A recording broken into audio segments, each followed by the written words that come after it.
Assalamualaikum warahmatullahi wabarakatuh. Halo semuanya, perkenalkan nama saya Clara Safina Imaja dengan NIM 23020360097 dari kelas 1C Hukum Ekonomi Syariah.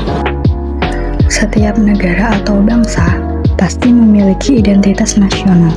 Identitas nasional merupakan ciri khas dari negara tersebut yang membedakan dari negara lainnya.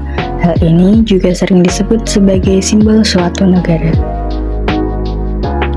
Indonesia sendiri memiliki berbagai simbol negara. Di antaranya adalah bendera pusaka merah putih, lagu kebangsaan Indonesia Raya, bahasa kebangsaan bahasa Indonesia, dan lambang negara Indonesia yakni burung Garuda. Tentunya, setiap dari simbol negara memiliki filosofi tersendiri. Nah, oleh karena itu, di sini saya akan membahas seputar filosofi dari keempat simbol negara tersebut.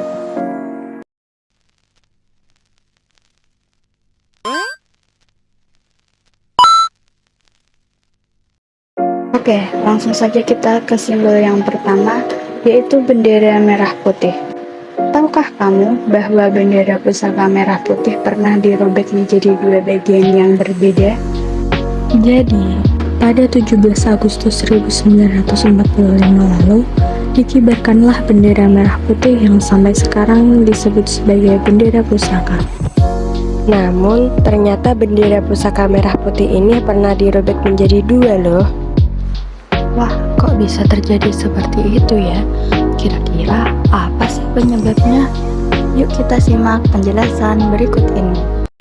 Pemilihan bendera merah putih diawali saat Perdana Menteri Jepang yaitu Kuniaki Koiso menyiarkan kabar pada tanggal 7 September 1944. Beliau menjelaskan bahwa Indonesia diperkenankan untuk merdeka. Hal ini dibuktikan dengan adanya pembentukan BPUPKI. Salah satu pembahasan rapat BPUPKI adalah pemakaian bendera dan lagu kebangsaan yang sama di seluruh Indonesia. Dari sini diputuskan Indonesia akan menggunakan bendera merah putih sebagai simbol negara. Pada saat itu pula BPUPKI memutuskan menggunakan warna merah dan putih. Nah, kenapa kok dipilih warna merah putih? Hal ini dikarenakan panji berwarna merah dan putih ternyata sudah dikenal lama oleh bangsa Indonesia, bahkan sebelum masa kemerdekaan. Sejak zaman kerajaan di bumi Nusantara, panji perang berwarna merah dan putih sudah digunakan oleh banyak kerajaan, seperti Majapahit, Singosari, dan kerajaan Islam. Warna merah dilambangkan sebagai tubuh manusia dan darah, sementara warna putih melambangkan kesucian atau jiwa dari manusia.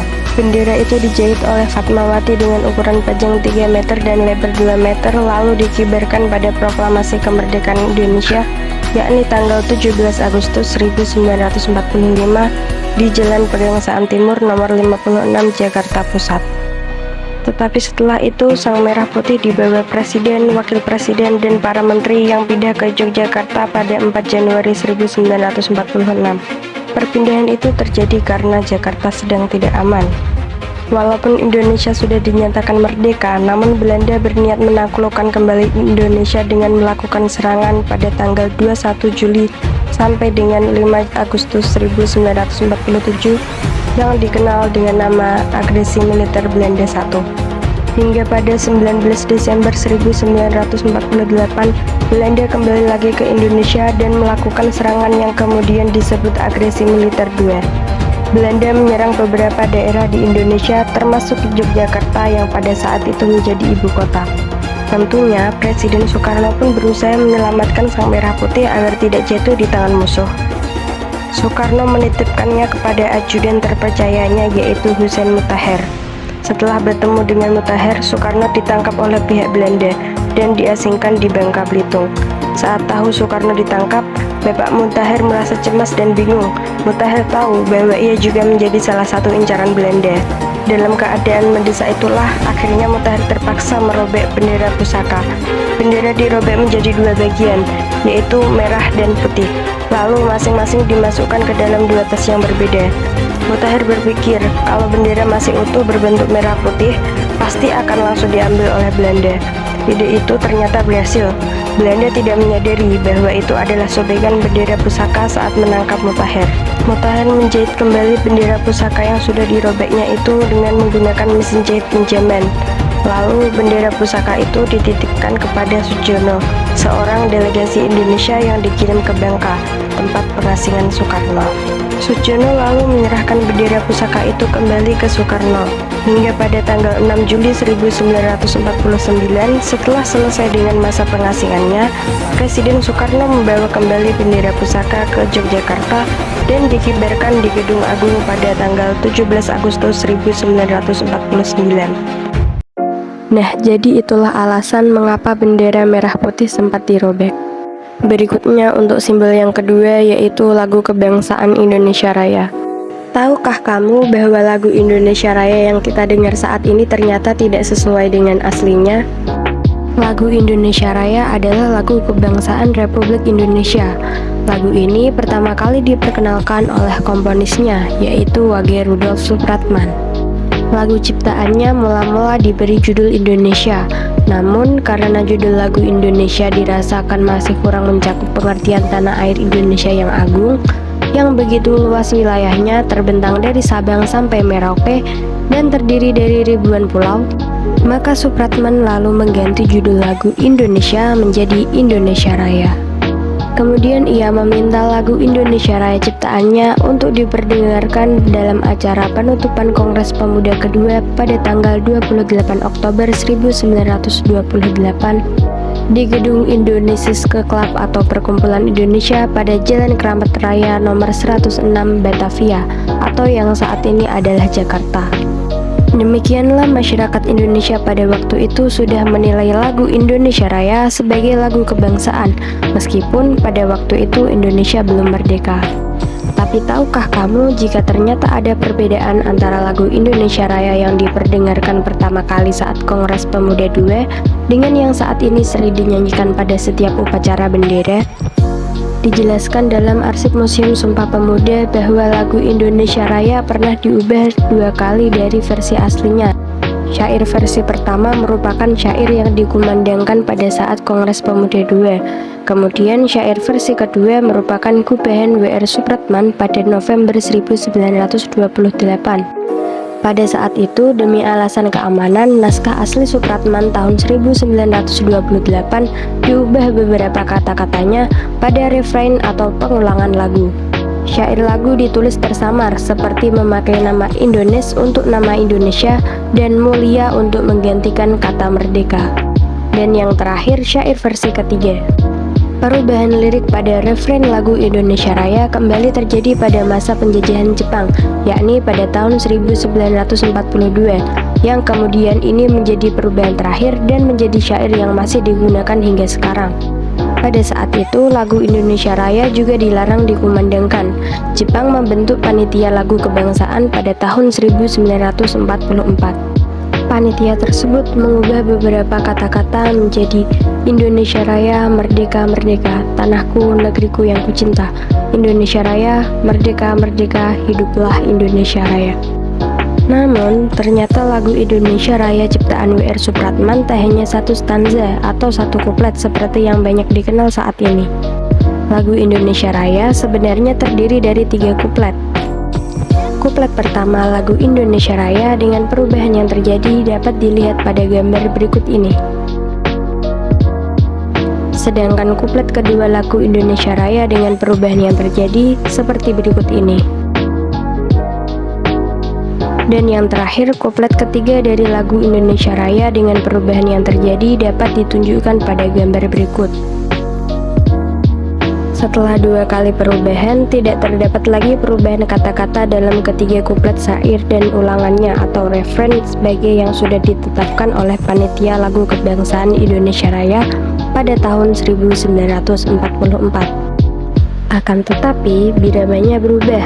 Kalau pada tahun 1928 Indonesia Raya lagu perjuangan nasional berbirama 6/8, pada tahun 1944 birama berubah menjadi 4/4. Maka lagu kebangsaan Indonesia Raya menurut peraturan pemerintah nomor 44 tahun 1958 yang berlaku sampai sekarang dan untuk masa-masa selanjutnya berbirama 4/4 dan hanya dinyanyikan satu kuplet saja. Oke, mari kita pindah ke simbol berikutnya, yaitu bahasa Indonesia. Tahukah kamu bahwa bahasa Indonesia tumbuh dan berkembang dari bahasa Melayu? Sebagai sebuah bangsa yang dibangun atas dasar keberagaman suku bangsa dan budaya, pengambilan keputusan untuk menjadikan bahasa Indonesia sebagai bahasa nasional di Republik Indonesia bukanlah perkara yang mudah. Bahasa Indonesia lahir pada tanggal 28 Oktober 1928. Pada saat itu, para pemuda dari berbagai pelosok Nusantara berkumpul dalam kerapatan pemuda dan berikrar. Sumpah Pemuda. Satu, kami putra dan putri Indonesia. Mengaku bertumpah darah yang satu, tanah Indonesia. Dua, kami putra dan putri Indonesia. Mengaku berbangsa yang satu, bangsa Indonesia. Tiga, kami putra dan putri Indonesia. Menjunjung bahasa kesatuan, bahasa Indonesia. Kemudian pada keputusan Kongres Bahasa Indonesia II tahun 1954 di Medan, antara lain yaitu menyatakan bahwa bahasa Indonesia berasal dari bahasa Melayu. Bahasa Melayu menyerap kosakata dari berbagai bahasa, terutama dari bahasa Sanskerta, bahasa Persia, bahasa Arab, dan bahasa-bahasa Eropa. Bahasa Melayu yang menurut sensus tahun 1930 hanya memiliki 1,6% penutur di Nusantara dipilih menjadi bahasa persatuan di Indonesia dan kemudian dikenal sebagai bahasa Indonesia. Terpilihnya bahasa Melayu sebagai akar dari bahasa Indonesia mungkin menimbulkan pertanyaan. Misalnya, kok bahasa Melayu yang disepakati sebagai dasar bahasa Indonesia? Padahal di samping bahasa Melayu juga terdapat bahasa daerah yang lain, seperti bahasa Jawa ataupun bahasa Sunda sebagai dua bahasa dengan jumlah penutur terbanyak di Indonesia. Penetapan bahasa Melayu sebagai dasar bahasa Indonesia memang tidak semata-mata berdasarkan jumlah penutur, namun ada faktor lain yang mendasarinya, yakni faktor intralinguistik dan faktor ekstralinguistik. Faktor intralinguistik adalah faktor yang ada di dalam bahasa Melayu itu sendiri. Kelebihan bahasa Melayu jika dibandingkan dengan bahasa daerah lain, misalnya bahasa Jawa, bahasa Sunda, bahasa Madura, dan bahasa Bali, ditinjau dari faktor intralinguistik tampak dalam hal tingkatan bahasa. Bahkan, dapat dikatakan bahasa Melayu tidak ada tingkatan bahasa. Tentunya, ini akan mempermudah penutur menggunakannya dalam kehidupan sehari-hari. Hal tersebut terjadi karena dengan penguasaan kosakata yang terbatas dimungkinkan terjadi komunikasi antara berbagai lapisan. Sebaliknya, di dalam bahasa daerah yang lain, pemilihan kosakata dalam komunikasi cenderung dipengaruhi oleh tuntutan tingkatan bahasa yang dimiliki. Jadi, dapat dipahami bahwa penggunaan bahasa Melayu ternyata tidak serumit bahasa daerah lain yang memiliki tingkatan bahasa. Faktor kedua yaitu faktor ekstralinguistik, yaitu faktor yang berada di luar bahasa Melayu. Kelebihan bahasa Melayu dibandingkan dengan bahasa daerah lain dilihat dari faktor ini tampak dalam dua hal.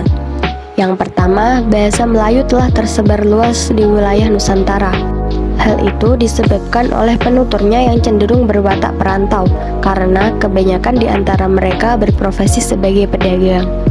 Kedua, pada zaman Kerajaan Sriwijaya, bahasa Melayu telah diangkat sebagai bahasa kebudayaan dan bahasa ilmu pengetahuan, terutama pada sekolah tinggi pusat agama Buddha. Di samping itu, bahasa Melayu juga telah menjadi lingua franca atau bahasa penghubung bagi penutur yang tidak memiliki bahasa yang sama di wilayah Nusantara pada masa kerajaan-kerajaan. Selain itu, dalam perkembangannya, bahasa Melayu telah banyak digunakan oleh para nasionalis. Artikel pada surat kabar yang dibaca oleh para politisi Indonesia saat itu pun banyak yang ditulis dalam bahasa Melayu. Hal ini mendorong para pemuda menjadikan bahasa Melayu yang kemudian disebut sebagai bahasa Indonesia sebagai bahasa persatuan dalam Deklarasi Sumpah Pemuda pada 28 Oktober 1928. Meskipun begitu, bahasa Melayu yang kemudian dinamai bahasa Indonesia dalam Sumpah Pemuda itu belum sepenuhnya disahkan menjadi bahasa nasional. Saat itu, bahasa Indonesia masih berstatus sebagai bahasa persatuan sampai pada akhirnya diresmikan sebagai bahasa nasional sesaat setelah kemerdekaan Indonesia, yaitu pada tanggal 18 Agustus 1945. Nah, menarik bukan jika kita mengetahui bagaimana bahasa Melayu menjadi dasar bahasa Indonesia? Lanjut ke simbol yang terakhir, yaitu lambang negara Indonesia, yakni burung Garuda. Tahukah kamu mengapa burung Garuda yang dipilih sebagai simbol lambang negara? Jadi, penetapan tersebut bukan sekedar pilihan sederhana, namun juga harus melalui proses yang utuh hingga bisa menjadi lambang negara seperti sekarang ini. Peristiwa ini dimulai pada tanggal 27 Desember 1949, di mana dikeluarkannya Undang-Undang Dasar Negara Republik Indonesia Serikat yang menetapkan bahwa Indonesia harus mempunyai lambang negara. Dan kemudian pada tanggal 10 Januari 1950 dibentuklah Panitia Lambang Negara yang dikoordinasikan oleh Menteri Luar Negeri Zonder Portofolio Sultan Hamid II. Panitia ini diketuai oleh Muhammad Yamin yang beranggotakan Ki Hajar Dewantara, P. Laupesi, Muhammad Nasir, dan juga Purbadja Raka. Tugas komite ini adalah mengevaluasi dan menyeleksi usulan desain lambang negara untuk diajukan kepada pemerintah. Panitia tersebut kemudian berhasil menghasilkan 2 buah rancangan lambang negara, satu rancangan dari Sultan Hamid II dan satu lagi dari Muhammad Yamin. Usulan lambang negara yang dibuat oleh Sultan Hamid II berbentuk burung Garuda yang memegang perisai berlambangkan 5 sila Pancasila. Sedangkan Muhammad Yamin memberikan beberapa usulan lambang negara dengan tema matahari terbit. Usulan Muhammad Yamin ini kemudian tidak dipilih karena dirasa mirip dengan bendera Jepang masa itu. Usulan Sultan Hamid II ini kemudian yang dipilih pemerintah untuk menjadi lambang negara dengan beberapa perbaikan.